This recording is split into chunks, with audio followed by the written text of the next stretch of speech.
आई गौरी सीतानाथ प्रेमानंदे अगवार हरि हरि बोलो। इदाई गौरी सीतानाथ प्रेमानंदे अगवार हरि हरि बोलो। इदाई गौरी सीतानाथ प्रेमानंदे अगवार हरि हरि बोलो। भक्तबिंदे चरणे आमार कोटि कोटि दंडवत प्रणाम। गीताय भगवान अर्जुन के बोलছেন अजोपि षण्डव्यात्मा भूतानाम ईश्वर अपि सन प्रकृतिं साम अधिष्ठाय संभवामि आत्ममाया।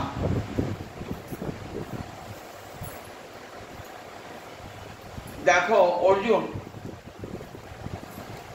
आमी जे पृथ्वीते आविर्भूत हई ज्ञानीरा तार विरोधिता करेছেন। ज्ञानीरा বলেছেন भगवान तो अज अज माने न जायते इति अज যিনি জন্মান না তাকেই বলা হয় অজ। ভগবান জন্মান না তাই ভগবানকে কি বলে অজ। अव्यय आत्मा अव्यय माने जार व्यय तार परिवर्तन है ना जिनि सब समय एक रकम ही थाकेन ताके बोले अव्यय। भगवानेर तो कोनो परिवर्तन एक सब समय एक रूपेई थाकेन भगवान।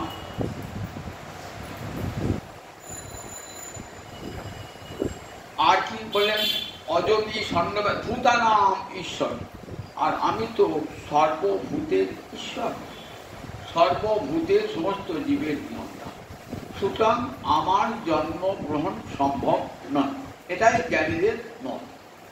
ज्ञानीरा बोलेन भगवान कखनो अवतीर्ण हन ना कारण शास्त्रे ताके अज बला हयेछे। एखाने जन्माले कि हबे ना परिवर्तन हबे। एकटा शिशु मायेर पेट थेके जन्मालो तारपर से धीरे धीरे बालक शिशु हलो शिशु थेके बाल्ये पौঁছালো बाल्य থেকে কৈশোরে পৌঁছালো কৈশোর থেকে যৌবনে পৌঁছালো যৌবন থেকে প্রৌঢ়ত্বে প্রৌঢ়ত্বে বার্ধক্যে আসলো। তাহলে পরিবর্তন হচ্ছে তো ব্যয় হয় যা ঠিক একরূপে থাকছে না। তাহলে ভগবানের তো প্রৌঢ়ত্ব নাই বার্ধক্য নাই ভগবান তো সবসময় একরূপে থাকে। তাহলে ভগবান জন্মগ্রহণ কামনা করে এটি জ্ঞানীদের মত। ভূতানাম ঈশ্বর ঈশ্বর समस्त भूत के जीव के তিনি নিয়ন্ত্রণ করেন। তার সমস্ত ভূতকে তিনি সৃষ্টি করেছেন সেই সৃষ্ট জগতের মধ্যে তিনি আসবেন কেমন করে। তিনি জগন্নিয়ন্তা জগৎকে নিয়ন্ত্রণ করেন সেই জগন্নাথ জগতের মাঝে আসবেন কেমন করে। বলছে জ্ঞানীদের কথা ঠিক। জ্ঞানীরা যা যা বলেছেন আমি অজ আমি অব্যয়াত্মা আমি সমস্ত ভূতের ঈশ্বর জগন্নাথ তথাপি प्रकृति साम अधिष्ठाय आमार विशुद्ध सत्य प्रकृति के आश्रय करे अधिष्ठान करे सम्भवामि आत्ममाया आमार लीला शक्ति जोग माया आमाके प्रकटित करे। ज्ञानी तुम्हारे सब जुक्ति मेने निलाम किन्तु सब जुक्ति मेने निओ जानो आमार लीलाटा आमी ना आमी जोग माया আমাকে নররূপে নিয়ে আসেন। যোগ মায়া চিৎশক্তি বিশুদ্ধ সত্য পরিণতি তার শক্তি লোকে দেখাইতে। যোগ মায়া চিৎশক্তি বিশুদ্ধ সত্য পরিণতি তার শক্তি লোকে দেখাইতে। ভক্তগুণে পুরোধন এই রূপ রতন প্রকট কইল নিত্য লীলা হইতে। নিত্য গোলকে যে লীলা হচ্ছে সেখান থেকে প্রকটিত করলেন যোগমায়া জগৎবাসীকে কৃপা করবার জন্যে যোগমায়া ভগবানকে নররূপে দিলেন। এই নররূপে লীলা তার সর্বোত্তম লীলা। কৃষ্ণের যত লীলা সর্বোত্তম নরলীলা নরবপু তাহার স্বরূপ। কৃষ্ণের যতেক লীলা সর্বোত্তম নরলীলা গোবিন্দের যত যত লীলা মৎস্য কূর্ম বরাহ বামন কত রূপে লীলা হয়েছে ভগবানের, শুধু তো মানুষ হয়ে নয়, কত রূপে হংস অবতার হয়েছেন ভগবান, মহিম অবতার হয়েছেন, সব যে ভগবানের বলে পূর্ব অবতার হয়েছেন ভগবান, বামন অবতার হয়েছেন ভগবান, এগুলো সব তো ভগবানের লীলা। তার মধ্যে কোনটা সবচেয়ে উত্তম লীলা? বলেন নরলীলা হয়ে ভগবানের সবচেয়ে উত্তম লীলা। কৃষ্ণের যত লীলা সর্বোত্তম নরলীলা। আমরা রাম অবতার থেকে দেখতে পাই ভগবানের নরলীলার সূচনা হয়েছে। ভগবান নরলীলার যে মাধুর্য, নরলীলা আগেও আমাদের কি পরশুরাম অবতার অবতীর্ণ হয়েছেন, মানুষ কিন্তু অবতীর্ণ হয়েছেন, কিন্তু ঠিক মানুষের মতো মেলামেশা পরশুরাম কোথাও দেখি না আমরা। কিন্তু রামরূপ থেকে দেখতে পাই ভগবানের সেখানে দাস, সখা, পিতা, মাতা সব হয়েছে, ঠিক মানুষের মতো লীলা। এই রাম অবতার থেকে ভগবানের নরলীলার সূচনা। এই নরলীলার পূর্ণতা কিসে না বললেন কৃষ্ণলীলায় এই নরলীলার পূর্ণতা। সেখানে ভগবানই কপুর বলিলা মাতামরি পুত্ররূপে করে নবন্ধন, অতিহীন জ্ঞানে করে লালন পালন, সখা শুদ্ধ সখ্যে করে স্কন্ধে আরোহণ, তুমি কোন বড় লোকে তুমি আমি সম, ইয়া যদি মান করি করে ভৎসন, বেদস্তুতি হইতে দা হরে মোর মন। নরলীলার বৃন্দাবনে এই নরলীলার কি অপূর্ব মাধুর্য। বললেন আমি যখন যাই কোন আধারে যাই জানো? আমার বিশুদ্ধ সত্য বলেন স্বীয় প্রকৃতিকে অধিষ্ঠান করে আমি আবির্ভূত হই। যোগমায়া আমার লীলা শক্তি, তিনি আমার লীলাটাকে প্রকটিত করেন। কাজে ভক্তের বাঞ্ছা পূর্ণ করবার জন্যে ভক্তানাং বিনোদার্থম করবি বিবিধান। কৃষ্ণ অবতার বললেন কখন আসেন? কৃষ্ণ অবতার প্রতি যুগে আসেন, কারণ গীতাটি কথা হচ্ছে সম্ভব আমি যুগে যুগে। একটি উদাহরণ গোবিন্দ প্রতি যুগেই আসেন। কিন্তু মনে রাখবেন নন্দনন্দনরূপী কৃষ্ণ একবারই আসেন ব্রহ্মার একদিনে। তাহলে এই যুগে যুগে সম্ভব করলেন বললেন ভগবানের অংশ কলা, এরা কোন অংশ অবতার, এরা আসেন, ভগবান স্বয়ং আসেন না, তার প্রতিনিধি পাঠিয়ে দেন। আপনার বাড়িতে নিমন্ত্রণ হলো, আমি যেতে পারলাম না, আমি আপনার নিমন্ত্রণ গ্রহণ ছেলেকে বাড়ি দিলাম, নাতিকে বাড়ি দিলাম, তো আমারই যাওয়া হলো। তেমনি ভগবানকে সবসময় আসবার প্রয়োজন হয় না। ভগবানের অংশ, ভগবানের শক্তি, ভগবানের কলা, এরা প্রতি যুগে যুগে আবির্ভূত হয়। যখন চণ্ডী পড়ছেন দেখছেন তো, সেখানে ভগবানের কোনো অবতার নাই, সেখানে ভগবানের শক্তি মা দুর্গা তিনি অসুর নিধন করছেন, মহিষাসুরকে, শুম্ভকে, তিনি মধুকৈটবকে তিনি নিধন করছেন। সেখানে ভগবান আসার দরকার পড়ে না, ভগবান শক্তি কাজ হয়ে গেল। আবার অন্যান্য অবতার কখন মৎস্যরূপ, পূর্বরূপ, বরাহ, বিভিন্ন রূপ, হংসাবতার কখন রূপ ধারণ করেছে, যখন যেমন প্রয়োজন ছিল। কিন্তু এই যে ভগবত লীলার পরিপূর্ণতা আমরা দেখতে পাই কৃষ্ণ লীলায় ভগবান পূর্ণতম রূপে আবির্ভূত হয়েছে। তাই কৃষ্ণের যতগুলি সর্বোত্তম বলেন আমি আবির্ভূত হই, কারণ আমার যোগমায়া আমার লীলাটাকে প্রকটিত করা। ব্রহ্মার একদিনে গৃহ অবতার, কৃষ্ণ অবতার ব্রহ্মার একদিনে একবার আসে। ব্রহ্মার একদিনে কেমন করে হয়? সত্য, ত্রেতা, দাপর, কলি, চারটে যুগ। এই চারটে যুগকে একদিকে চতুর্যুগ। এই চতুর্যুগ একাত্তবার ঘুরলে কি হয়? ব্রহ্মার একদিন। ব্রহ্মার একদিনে 14 মন্বন্তর হয়ে ব্রহ্মার একদিন। সত্য, ত্রেতা, দাপর, কলি চতুর্যুগ, একাত্তর চতুর্যুগে এক মন্বন্তর, 14 মন্বন্তরে ব্রহ্মার একদিন। এই ব্রহ্মার একদিনে একবার ভগবান আসেন। ব্রহ্মার একটা গোটা দিন কেটে গেল, তো সন্ধ্যে হলো, তখন প্রলয় হয়ে গেল, দৈনন্দিন প্রলয়। এমনি করে ব্রহ্মা 100 বছর বেঁচে থাকে। 100 বছরের পর যখন ব্রহ্মা লয় হয়ে যায় তখন মহাপ্রলয় হয়। একটা দৈনন্দিন প্রলয় আর একটা মহাপ্রলয়। 12 ঘন্টা যে দিন হয়ে গেল, এবার তো ঘুমিয়ে পড়বেন ব্রহ্মা, তখন হলো দৈনন্দিন প্রলয়। এই যে ব্রহ্মার একদিন, এই ব্রহ্মার একদিনে এই নন্দনন্দন কৃষ্ণ একবার মাত্র আসে, ব্রহ্মার একদিনে ইহ অবতার। তার প্রতিযোগে তিনি আসেন না। কখন আসেন, কখন প্রয়োজন হয়? বংশকে ধ্বংস করবার জন্য, জরাসন্ধকে বধ করবার জন্য? বললেন না, অসুর জরাসন্ধ শিশুপাল এদিকে বধ করবার জন্য কৃষ্ণ আসার প্রয়োজন নাই। আগে তো শোনা মহিষাসুর সে নাকি 5টা জরাসন্ধের শক্তি ধারণ করে, তাকে তো মা দুর্গাই কবিতা আসলেন, মা দুর্গাই বধ করলেন। তাহলে অসুর বধ করবার জন্য কৃষ্ণকে আসতে হয় না, তার অংশ, তার বলা, তার শক্তি দ্বারাই অসুর বধ হয়ে যায়। তাহলে কৃষ্ণ আসেন কি জন্যে? বলেন আমা বিনা অন্যে নারে ব্রজ প্রেম দিতে। যখন ভগবানের অন্তরে ইচ্ছা জাগে যে আমি ব্রজের প্রেম দান করব, তখনই নন্দনন্দন রূপে আবির্ভূত হন। এখন যে মন্বন্তর চলছে এটাকে কি বলে? বৈবস্বত মন্বন্তর। বৈবস্বত মন্বন্তরে 28 মন দাপর যুগে ভগবান শ্রীহরি আবির্ভূত হয়েছে, তারপরই গৌরাঙ্গর আবির্ভাব। তাহলে বৈবস্বত মন্বন্তরে অষ্টাবিংশতি দাপরে কৃষ্ণচন্দ্রের আবির্ভাব, এই ব্রহ্মার একদিনে। আবার পরে যে দাপর যুগ আসবে, সে দাপরে কৃষ্ণ আসবেন না, তার কৃষ্ণের অংশ করা। তাই ব্রহ্মার একদিনে ভগবান একবার মতো কৃষ্ণচন্দ্র আবির্ভূত হন। সেই সৌভাগ্য আমাদের হয়েছিল, ব্রহ্মার একদিনে একবার ভগবান শ্রীহরি গত দাপরে নন্দন রূপে আবির্ভূত হয়েছিল। ভগবান যখন আবির্ভূত হলেন, দেখুন কে জানালো যে ভগবান আবির্ভূত হলেন?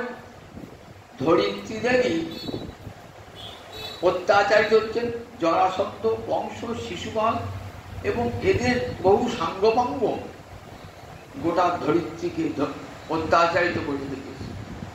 এদের অত্যাচারে পৃথিবীর জীব সব এমন অত্যাচারিত, তারা গেলেন কার কাছে যাবেন? তারা গেলেন সৃষ্টিকর্তা ব্রহ্মার কাছে। তুমি তো সৃষ্টিকর্তা, বিপদাপন্ন লোকে কোথায় যায়? পিতার কাছেই যায়। লোক পিতা, তুমি বলো কি করে আমরা বাঁচবো?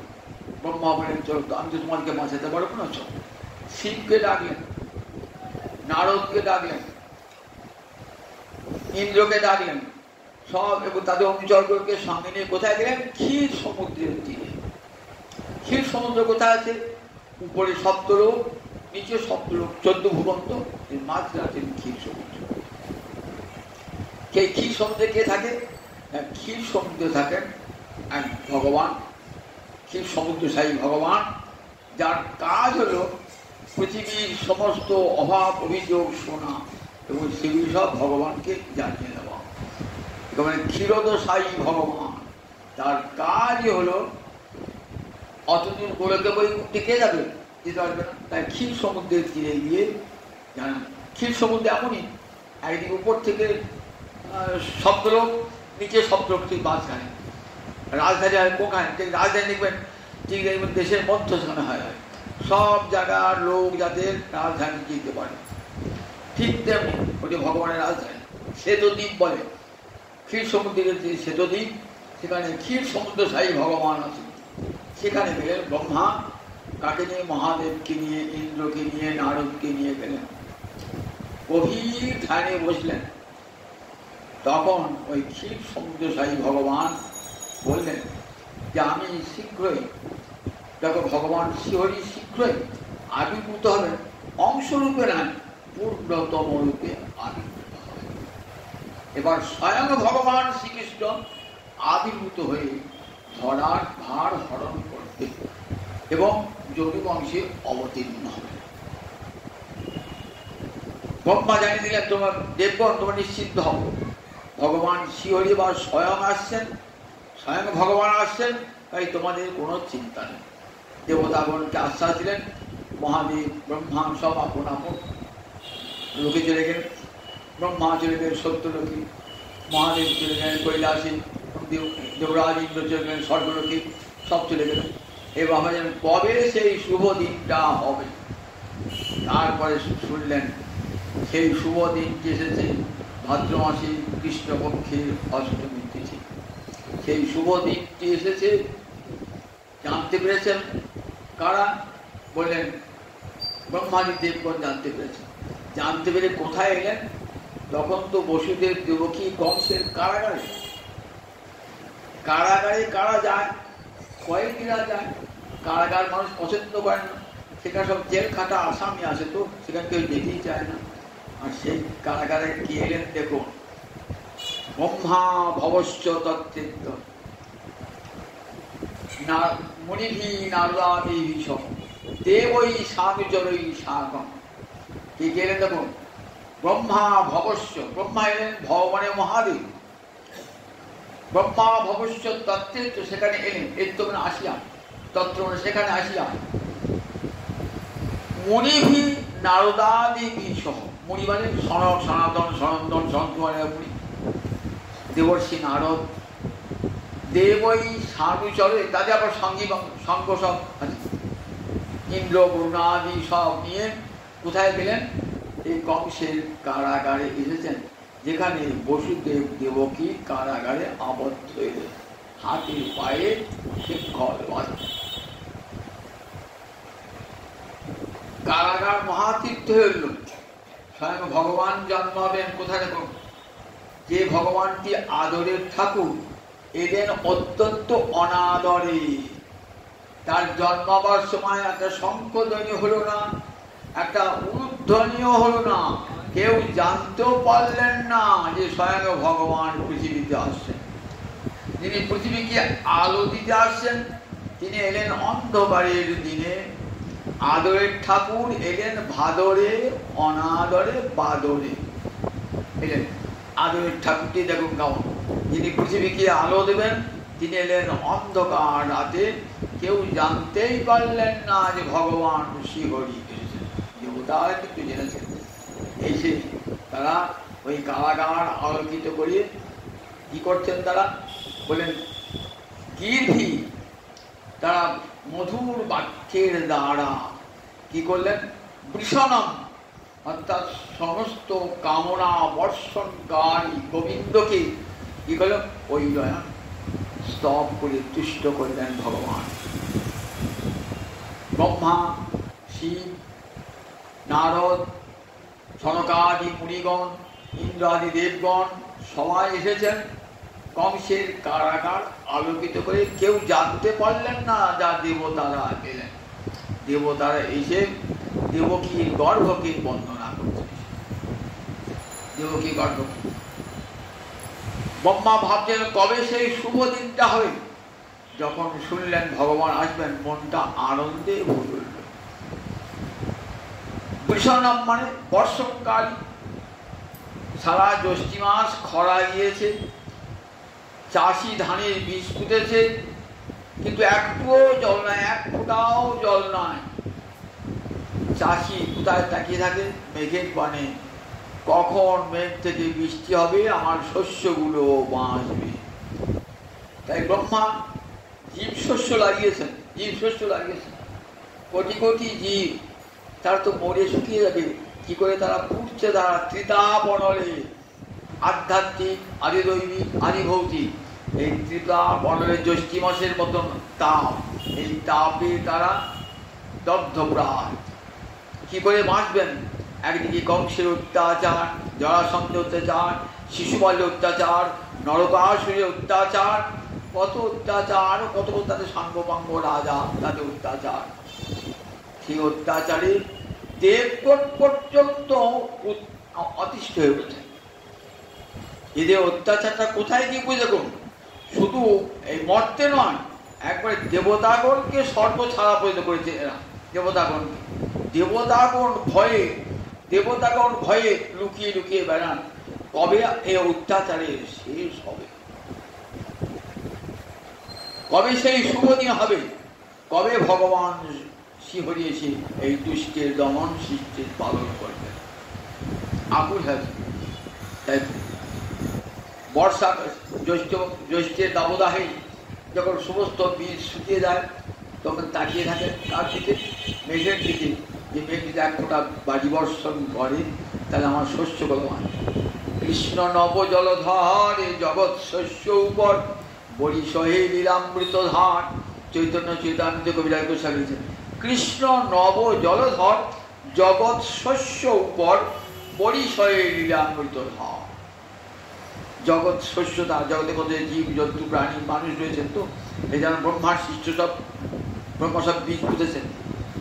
কৃষ্ণ নবজলধর, কৃষ্ণ নবজলধর, তিনি এসে বাড়ি বর্ষণ করবেন, লীলামৃত বর্ষণ করবেন, আবার মানুষ শান্তি পাবে, মানুষ শান্তি পাবে। তাই কৃষ্ণ আবার তখন চাতক পাখি সারা গ্রীষ্ম সে কাছে জল পেল, অন্য কোনো জল সে খাবে না, নদীর জল সে খাবে না, সমুদ্রের জল সে খাবে না, সরোবরের জল সে খাবে না, সে বর্ষা জল ছাড়া খাবে না। বজ্র করে তার দেহ চলে যান, তথাপি কিন্তু সে চাইবে ওই বর্ষার জল। ঠিক তেমনি ইন্দ্রাদি দেবগণ সব এসেছেন, তারা দাবদাহনী, তারা কারণ যতক্ষণ পর্যন্ত কৃষ্ণ কৃপা লাভ না হবে ততক্ষণ পর্যন্ত তাদের শান্তি নাই। নীলকণ্ঠ পাখি আকাশের দিকে চেয়ে থাকে কখন বর্ষণ হবে। মহাদেব নীলকণ্ঠ গোবিন্দ এসেছে শুনে, আসছেন শুনে মহাদেবেরও আনন্দের সীমা নাই। এই কংসের কারাগারে ব্রহ্মা এসেছেন, মহাদেব এসেছেন, দেবর্ষি নারদ এসেছেন, সনকাদি মুনিগণ এসেছেন, দেবরাজ ইন্দ্রাদি এসেছেন। আজ কংসের কারাগার মহাতীর্থে পরিণত হয়ে, দেখুন আজ আমরা সবাই যাই কংসের কারাগার, বৃন্দাবনে গেলে কংসের কারাগারটা প্রণাম করেছিল, মহাতীর্থ হয়ে গেছে। তীর্থ কখন, কারাগার কখন তীর্থ হয়, সেই কারাগার তীর্থ হয়ে গেছে। একবার জন্য কত লক্ষ লক্ষ লোক যাচ্ছে, এসে তারা স্তব করছেন, ব্রহ্মাদি দেবগণ স্তব করছেন। ব্রহ্মা বলছেন, আমার 4টে মুখ আছে বটে, কিন্তু 4টে মুখে তোমার স্তুতি করেও শেষ হবে না। মহাদেব বলছে, আমার 5টা মুখ আছে, আমার 5টা মুখেও তোমার স্তুতি করে আমি শেষ করতে পারবো। কেন পারবে না? বলছে, সব অনন্তদেব, তাতে 1000 বদন, কোনদিন তার কৃষ্ণ গুণ বর্ণনা করে তার কোনদিন শেষ করতে পারলেন না অনন্তদেব। তা যার এক অনন্ত বদন, 1000 না, হাজার হাজার বদন, সে যখন গোবিন্দ গুণ বর্ণনা করে শেষ করতে পারল না, আমাদের তো 4টে মুখ, 5টা মুখ, যেমন করে তোমার স্তুতি করবো প্রভু, কিন্তু প্রভু আর স্তুতি করবার ভাষাও তো আমাদের জানা নাই প্রভু। কিন্তু শাস্ত্রে শুনেছি, মুখম করতি বাচালং পঙ্গু লঙ্ঘয় দেবী যৎকৃপা তমহং বন্দে পরমানন্দ মাধ। শুনেছি তোমার কৃপাতে, তোমার যদি করুণা হয় না, তাহলে তোমার করুণা হতে কি হয় বলে, সরস্বতী আসে জিহ্বা ডগায়, সে মুখ বোবা যে সে বাচাল হয়ে যায়, মুখম করতি বাচল, পঙ্গু গিরিলঙ্ঘন করে। তাই তুমি কৃপা করে যেটুকু বলাবে তোমার গুণ, সেইটুকুই আমি বলবো। একটা পাখি উঠতে উঠতে যায়, সে কিভাবে আকাশ থেকে ছোবো, কোনদিন সে আকাশ থেকে ছুতে হবে না, কিন্তু তার যত শক্তি ততটুকু উড়ে যাবে। বলে, তাই আমাদের যতটুকু শক্তি ততটুকু তোমার স্তুতি আমরা করছি, তার বেশি স্তুতি আমরা করতে পারবো না, আমাদের ক্ষমতা নাই। কারণ অনন্তদেব অনন্ত বদনে তোমার মহিমা বর্ণনা করে শেষ করতে পারবে না। তাই গোবিন্দ বলেন, আগে আমি কি বলি, সত্যব্রতম সত্যপরম ত্রিসত্যং সত্যস্য সত্যং নিহিতঞ্চ সত্যে, বললেন সত্যাত্মকং তাং শরণং প্রপন্না। তাই ব্রহ্মাদি দেবগণ প্রতিবেশে বলছেন, হে গোবিন্দ, আমরা তোমার চরণে আগেই আত্মসমর্পণ করছি, তোমার চরণে আগে আমরা শরণাগতি গ্রহণ করলাম। শরণাগতি না হলে কৃপা হয় না ভগবানের। শরণাগতির 6টা লক্ষণ থাকে। কি কি লক্ষণ থাকে দেখুন, শরণাগতি 6টা লক্ষণ। আনুকূল্যস্য সংকল্প, প্রাতিকূল্যস্য বর্জনম, রক্ষিষ্যতি ইতি বিশ্বাস, গোপ্তৃত্বে বর্ণমে তথা, আত্মনিক্ষেপ কার্পণ্যে সর্বিধা শরণাগতি। তাকে শরণাগতি বলে।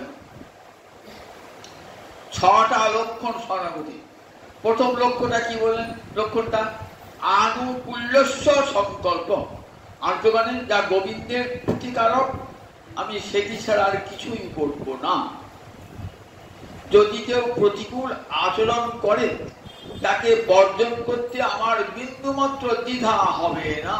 প্রাতিকূল্যস্য বর্জন, আমার কৃষ্ণ সেবায় যে বাধা সৃষ্টি করবে সে যদি আমার নিজের পেটের সন্তান হয় আমি তাহলে তাকেও পরিত্যাগ করবো। প্রাতিকূল্যস্য বর্জন, যা কৃষ্ণের রুচিকর নয় প্রীতিকর নয় তাকে সম্পূর্ণরূপে বর্জন। তাহলে আমি মুখে বলি শরণাগতি, দেখেছেন তো শরণাগতি কেমন? শরণাগতি কেমন থেকে কতখানি শরণাগতি হয়? যে আমার নিজের সন্তানকে ত্যাগ করত অঙ্গরাজা, তার পুত্র, তার ভয়ঙ্কর অসুখ বেন রাজা, অসুখ অঙ্গরাজা পরম হরিভক্ত রাজা, আর তার স্ত্রীটি ছিল অসুর কন্যা। তাহলে অসুর কন্যার গর্ভে জন্মিয়েছে বেন অসুর। মা দুঃশীলা হলে সন্তান দুঃশীলা, মাতৃদোষে দুঃশীলা। রাজা থাকতে পারলেন না, যে আমার হরিভজনের ব্যাঘাত করছে আমার স্ত্রী এবং আমার পুত্র, সুতরাং এই সংসারে আমরা থাকবো না। অঙ্গরাজা ঐশ্বর্য পরিত্যাগ করে চলে গেলেন কোথায়? গোবিন্দ ভজন পাচন নির্জন। রাজস্বী ভরত সুদুস্তজ তার সুতান সুহিত রাজ্যম হিরিস্পৃশ জহ যুবৈব মলমত উত্তম স্বরূপ লাল। দেখেছেন কাকে শরণাগতি বলে? কাকে? যাকে ত্যাগ করা যায় না যৌবন বয়সে, যে স্ত্রীকে, যে পুত্রকে, যে রাজ্যকে, যে ধৈর্যকে এক মুহূর্তে পরিত্যাগ, অথচ যেতে হবে না। গৌরাঙ্গ অবতার দেখুন, রূপ সনাতন, এদের কি দুঃখ ছিল জীবনে। ঘরে সুন্দরী স্ত্রী ছিল, প্রচুর ঐশ্বর্য ছিল, কত রাজপদ, উচ্চ রাজপদে ছিলেন। এগুলি সব আমাদের কৃষ্ণ ভজনের প্রতিকূল।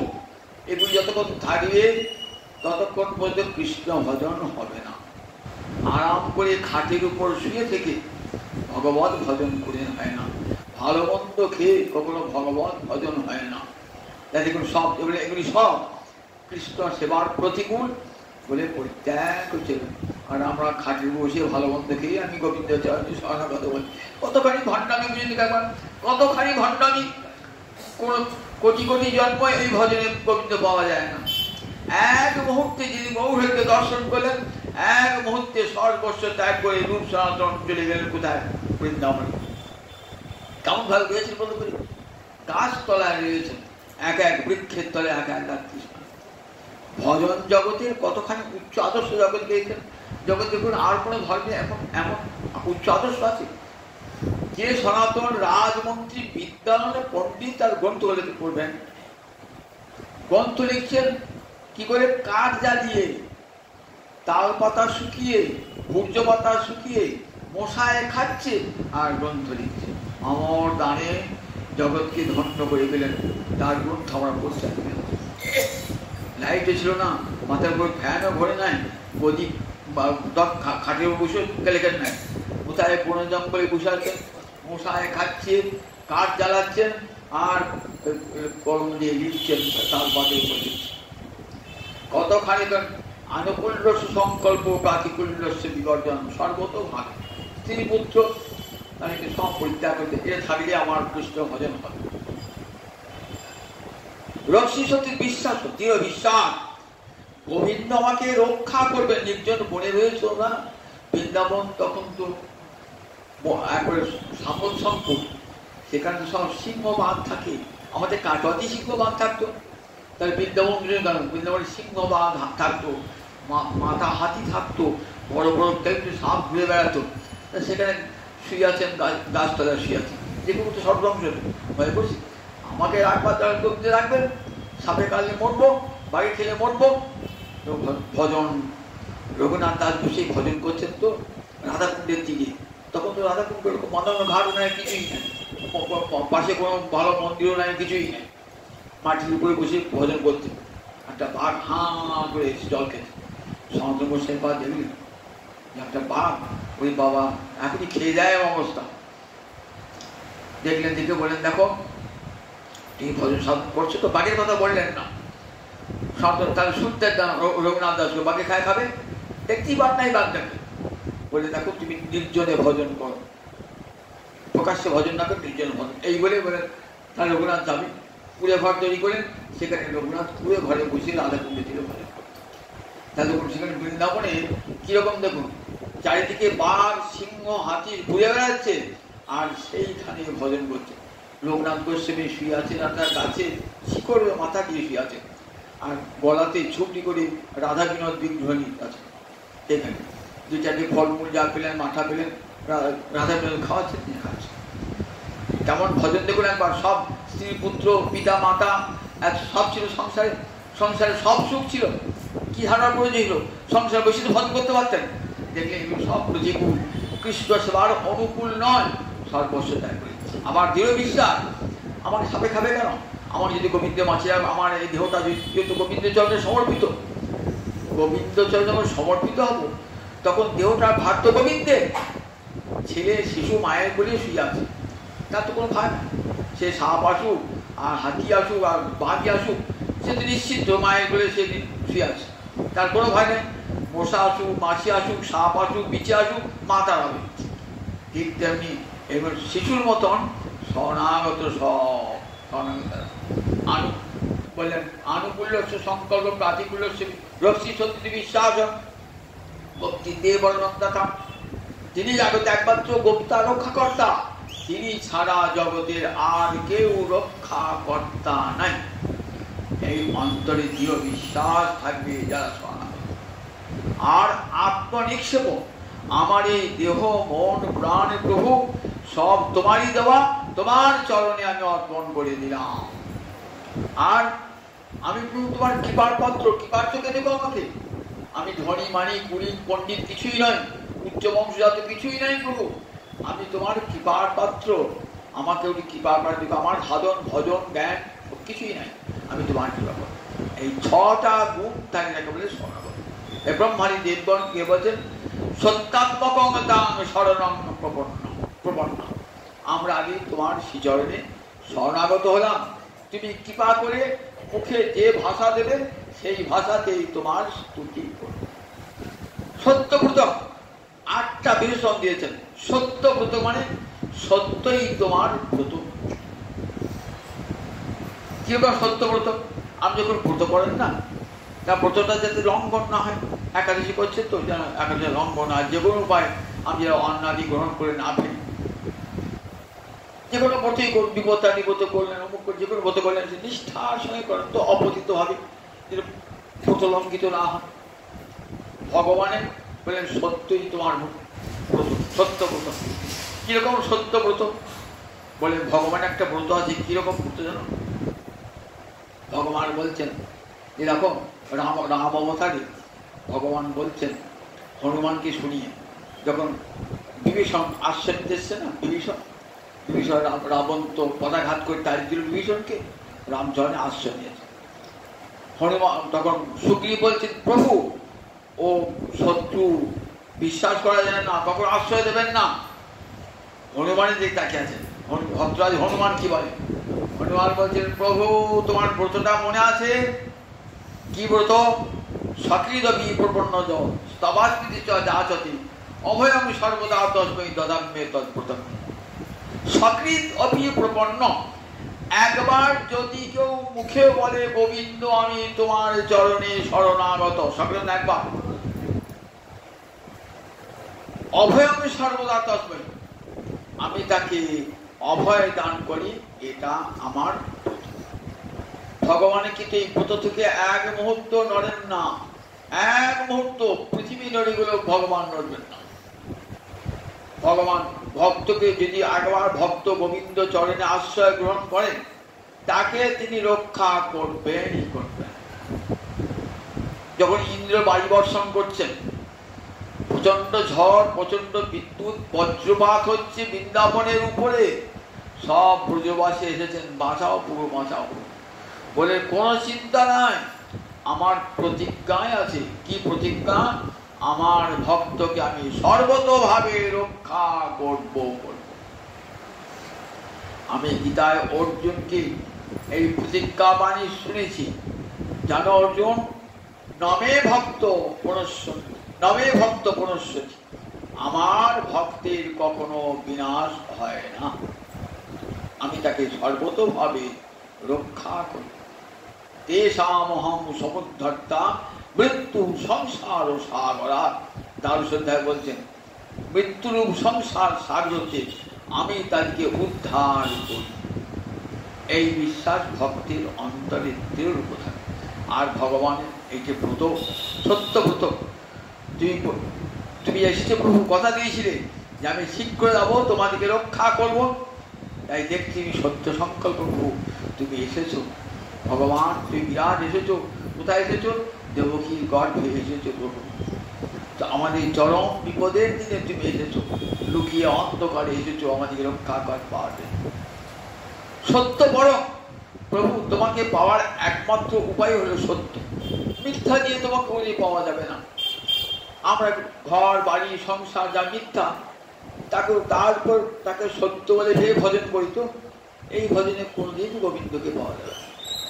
যতদিন এই স্ত্রী পুত্র ঘর সংসারকে মিথ্যা বলে ভাবতে না পারছি, ততদিন ভগবত ভজন সিদ্ধি লাভ করবে না। যখন জানবো এই ঘর বাড়ি সংসার অর্থ বিত্ত ধন দৌলত সব মিথ্যা, আজ আছে কাল নাই, এটা যতক্ষণ না জানছি ততক্ষণ ভজন সাধন আমার সিদ্ধি লাভ হবে না। মহারাজ অম্বরীশাদি দেখুন কারণ ভজন করেছেন, যখন জানলেন যে সব গোবিন্দের আমার স্ত্রী পুত্রাদি সব বলেন এগুলি সব আমার কৃষ্ণ ভজনের বাধক, কৃষ্ণ ভজনের সাধক নন, এইগুলি সব মিথ্যা। তখন মোর প্রাণ রাজত্ব করছেন বটে, কিন্তু রাজত্ব মন নাই, রাজ ঐশ্বর্যে মন নাই। ভাবছেন আমাকে রাজা করেছেন গোবিন্দ, আমি তার প্রতিনিধি, এ রাজত্ব তার, এ ধন ঐশ্বর্য বিত্ত তার। কখনো ভাবতেন না আমার যুধিষ্ঠির, কখনো ভাবতেন না আমার রাজস্বীরা, কখনো ভাবতেন না আমার রাজত্ব, আমার রাজ্য। বলছি মিথিলায়াং প্রদগ্ধায়াং নমে গচ্ছতি কিঞ্চন। মিথিলা যদি পুড়ে যায় আমার কি হলো, তাতে আমার কি? ভগবানের পূর্বে মিথিলা কি আমার নাকি? ঠিক যুধিষ্ঠির থেকে যদি আমার রাজ্য শেষ হয়ে যায়, যাবে ভগবানে যাবে, আমার কিছুই নয়। আমাকে তিনি কৃপা করে তার প্রতিনিধি রূপে রাজা রেখেছেন, আমি রাজা। কখনো সেগুলিকে আপন বলে ভাবতে পারেন না, তাই সব মিথ্যা বলে ভাবতেন জগৎ সংসার। কিন্তু তার সৃষ্টি লীলা তো রক্ষা করবার জন্য আমাকে প্রতিনিধি করেছেন, আমি তার আদেশ পালন করে যাব। তাই তোমাকে পাওয়ার একমাত্র উপায় সত্য। সমস্ত মিথ্যা বস্তুতে মোহ পরিত্যাগ করে সত্য বস্তুকে যিনি আঁকিয়ে ধরতে পারবো, সেদিনই ভগবত প্রাপ্তি হবে। সত্য পরম ত্রিসত্যম বলেন, দেখো তিন কালে তুমি আছো ত্রিসত্যম। তুমি অতীতে ছিলে, বর্তমানে আছো, আবার ভবিষ্যতেও থাকবে। ব্রহ্মাকে ভগবান চতুশ্লোকী ভাগবত করেছেন, 4টে শ্লোকে গোটা ভাগবত করেছেন, 4টে শ্লোক, তাকে বলে চতুশ্লোকী ভাগবত। সেখানে বলছেন অহম এবং আসম এবাগ্রে নান্য। আমি ছিলাম যখন কেউ ছিল না পৃথিবীতে, অহম এব আসম অগ্রে, তখন আমি ছিলাম, না অন্য। পশ্চাদহম, যখন সব চলে যাবে, লয় পেয়ে যাবে, কেউ থাকবে না, আমি থাকবো। যে অবশিষ্ট, যে অবশেষ থাকবে, সেই আমি একমাত্র অবশিষ্ট থাকবো। কারণ ব্রহ্মার প্রলয়ে আমি বিনষ্ট হই না, আমি ত্রিকাল। একটা ভোজ বাড়িতে আমি নাম সংকীর্তন হচ্ছে, লোকজন খাবে, আমি একটা রাস্তা নাহি লোক ঢুকে বলি মধ্যাহ্ন পর্যন্ত হয়ে যাবে, এখানে ঢুকে বলে হয়তো আমার বিরাট বাড়ি, মালিকটা চিনতে পারছি না, মালিকটা কি বলছি, এ বাড়ি মালিক কে? দাঁড়ান, আমি যাবি হয় না, কে বাড়ি মালিক কে? আমি ঢুকে বলছি আমার মতো, যাই তো কে বাড়ি মালিককে জানি না। দাঁড়ান, অনুষ্ঠান চুকে রাখতে হবে, অনুষ্ঠান ছুঁয়ে গেল, কে বাড়ির মালিক? তখন তো লোক রয়েছে, দাঁড়ান আর 2-4 দিন থাকুন। এক্ষেত্রে আস্তে আস্তে সব লোক আত্মীয় স্বজন সব চলে আসতে চলে গেল। এইবার দেখলে একটা বুড়ো আর বুড়ি থাকি, বলে এ দেখো এই হলো এই বাড়ির মালিক। যখন আমি সব কত লোকজন হইচই দেখছি, সব আমরা দেখছি, কোনটা কে বুঝতে পারছি না। বলে দেখো কখন বুঝবে, যখন প্রলয় হয়ে যাবে, সব ছাড়বে, বলে তখন একমাত্র আমি থাকি জগতে। আমি ছিলাম, আমি আছি, আমি থাকবো। আমি ত্রিকাল সত্য, বাস্তব। আমার তাকে বাস্তব বলি কাকে? যে 3 কালে থাকে তাকে বাস্তব বলে। যে বস্তু আজ আছে কাল নাই, বাস্তব বাস্তব হয়। আজ আমি যাকে দেখলাম, কাল আর তার। আজ 500 বছর আগে কাটোয়া মহাপুরুষ সন্ন্যাস গৌতম কাটোয়া এরকম ছিল, তার একটা গ্রাম ছিল, রেডির তেলে আলো জ্বলতো, রাস্তা রাস্তা এরকম লাইট জ্বলতো। তাহলে একদিন যা ছিল আজ আর তার নয়, অনেক পরিবর্তন হয়ে গেছে। 500 বছর, আবার 500 বছর পরে দেখবে আর পরিবর্তন হয়ে গেছে। তাহলে কোনটা স্থির দেয়? জগৎ মানে তো যা চলছে, গচ্ছতি ইতি জগৎ, চক্রবৎ ভুগছে জগৎ। জগৎ মানে থামে না, সব সময় পরিবর্তনশীল জগৎ। তাহলে যা পরিবর্তনশীল তা কখনো সত্য হতে পারে? ভগবান কিন্তু ত্রিকাল সত্য, যতই পরিবর্তন হোক ভগবান একরূপই আছে। অহম এবং আসলে এবার আমি আগে ছিলাম, পশ্চাৎ অহম, আবার পরে আমি থাকবো। যখন সব শেষ হয়ে পড়ে তখন আমি থাকবো, আর কেউ থাকবো। বেদে পুরুষ সূক্তে কথা বলা আছে, বেদে পুরুষ সূক্ত, ঋগ্বেদে পুরুষ সূক্ত।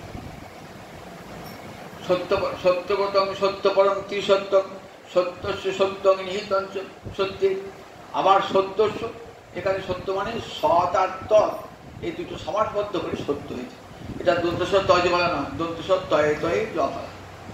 সৎ আর তৎ, সৎ মানে হচ্ছে ক্ষিতি অব্দের, আর তৎ মানে হচ্ছে মরুতার্বম। অর্থাৎ এই যে পঞ্চভূত দেখছি না, পঞ্চভূত জগৎ, বলে এর কারণটাও তুমি। পঞ্চভূতে গড়া যে জগৎটা, এই পঞ্চভূতের জনি মানে কারণ, সত্যস্য জনি। তুমি এই পঞ্চভূত ক্ষিতি অপ তেজ মরুদ্বম, এই পঞ্চভূতের কারণও তুমি। আবার নিহিতঞ্চ সত্যি, যখন সব শেষ হবে পঞ্চভূত আবার তোমাতেই বিলীন হয়ে যাবে। একটা মাটি দিয়ে ঘর তৈরি করলাম, তো ঘরটা ভেঙে গেল, এবার ঘরটা কোথায় যাবে? মাটিটা মাটির, ঘাটের মাটিটা মাটির সঙ্গে মিশে যাবে। ঠিক তেমনি আমার দেহটা পঞ্চভূতে গড়া, জগৎটাই, জগতের সব কিছু, ঘর বাড়ি ইট কাঠ পাথর সব পঞ্চভূতে গড়া। যখন জগৎ শেষ হবে তখন আবার পঞ্চভূতেই বিলীন হয়ে যাবে। আর সেই পঞ্চভূতির কারণও ভগবান। সত্য সত্যি তন্ত্র সত্যি বলেন, দেখো তুমি সত্যগত, সত্য সত্য পরন্ত পাবার সাধন, একমাত্র সত্যই তোমাকে পাওয়ার সাধন। তুমি সত্য সংকল্প, সত্য ব্রত, সত্য ত্রিসত্য, তিন কালে তুমি আছো।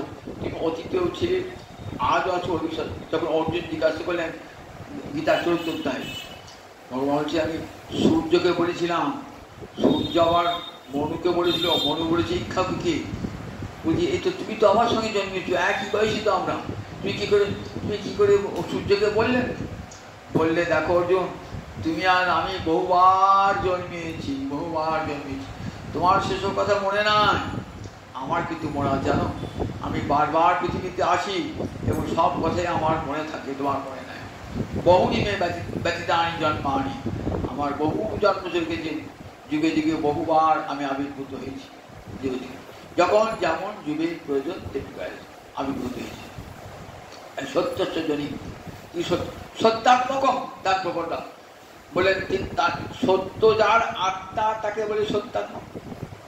আত্মা তো সত্যি হয়, বললেন না, আত্মা বললে শুধু আত্মা বোঝায় না, কিংবা দেহ মন বুদ্ধি স্বভাব এগুলোকে আত্মা বলা হয়। আমাদের আত্মাটা সত্য, দেহটা সত্য নয়, মন সত্য নয়, বুদ্ধি সত্য নয়, স্বভাব সত্য নয়। বললেন ভগবানের কিন্তু সবটাই সত্য, ভগবানের সবটাই সত্য, ভগবানের দেহ। কারণ ভগবান তো সচ্চিদানন্দময়, সৎ চিৎ আনন্দ, এই তিনটে উপাদান ভগবানের দেহ। মানুষ রূপে এলেও তিনি মানুষ নন, আমরা তাকে মানুষ বলে মনে করি। তো আমরা জগতের দৃষ্টি দিয়ে ভগবানকে দেখি, মানুষ আসে বা মরে, ভগবানের মৃত্যু আছে, ভগবানের জন্ম আছে বলে। তো ভগবানের জন্মও নাই, ভগবানের মৃত্যু নাই, ভগবানের আবির্ভাব, ভগবানের তিরোভাব। কখনো লীলা প্রকট, কখনো লীলা অপ্রকট। যখন ভগবান দেখতে পাই না, অপ্রকট লীলা, লীলা এখানে নাই, লোক লোচনের গোচরীভূত নয়। আর যখন লীলাটি দেখি তখন প্রকট লীলা ভগবানের। কিন্তু আমার বলে দেখো, আমার এই পাঞ্চভৌতিক দেহ আমি মিশে যাবে, কিন্তু ভগবান সর্বাবস্থা এক, সচ্চিদানন্দময়, সৎ চিৎ আনন্দ। এই তিনটি উপাদানে তার দেহ গড়া। আমার দেহটা রক্ত মাংস মেদ ইতি গড়া, ভগবানের দেহটা তা নয়, সৎ চিৎ আনন্দ তিনটি উপাদানে। কিন্তু ক্রীড়া মনুজ বালক, ঠিক মনুজ বালক হয়ে এসছেন, অর্থাৎ মানুষের বালক হয়ে এসছেন খেলা করবার জন্যে, লীলা করবার জন্যে। খেলা তো জোট ছাড়া খেলা হবে না। আপনার সঙ্গে খেলা করবে না, কারণ আমরা তো মরণশীল। আমার সঙ্গে খেলা হবে, কাদের সঙ্গে খেলা হবে? তাই নিয়েছেন গোলক থেকে, সব নিয়েছেন ওই শ্রীদাম সুদাম সখা সব গোপীগণকে নিয়ে এসছেন। চলো বুঝে খেলা রাখাবো। এবার খেলা করতে গেলে তাই খেলার সঙ্গী চাই। তাই সেই ব্রজের শ্রীদাম, ব্রজের সুদাম সবাই আবার এলেন। সেই বিদানন্দ, মা যশোদা সব এলেন। সেই বৃন্দাবন, সেই গিরি গোবর্ধন, সেই যমুনা সব আবার এলেন গোবিন্দের লীলা হবে বলি। যারা এরা নিত্য বস্তু কখনো ধ্বংস হয় না, তাই প্রকট করিল নিত্য লীলা হবে। যোগমায়া বিবাহ করে আবার সেই বৃন্দাবনকে নিয়ে এলেন, সেই যমুনাকে নিয়ে এলেন, সেই গিরি গোবর্ধনকে নিয়ে এলেন, সেই লীলার সঙ্গীগণকে নিয়ে এলেন। নইলে লীলা হবে না তো। তাই বৃন্দাবনে যত গোপী দেখবেন সব তারা সব গোবিন্দ লীলার পরিকর। খেলার ক্রীড়া মনুজ বালক মনুষ্য বালকের মধ্যে সেই রঙলীলা করছেন। যত খ্রিস্টান যত লীলা সর্বোত্তম লীলা, নরলীলা তাহার সর্ব। এমনি করে ভগবানকে স্তব করছেন। এই ভাগবতের নাম গর্ভস্তুতি। দেবকীর গর্ভকে সে স্তুতি করছেন। ভাগবতের নাম গর্ভস্তুতি। কারাগারে এসে দেবতাকে স্তুতি করছেন। আটটা দিকে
আমার রাধা মন্দিরে সবাই নিমন্ত্রণ থাকবে। কাল এখানে পাঠ হবে না।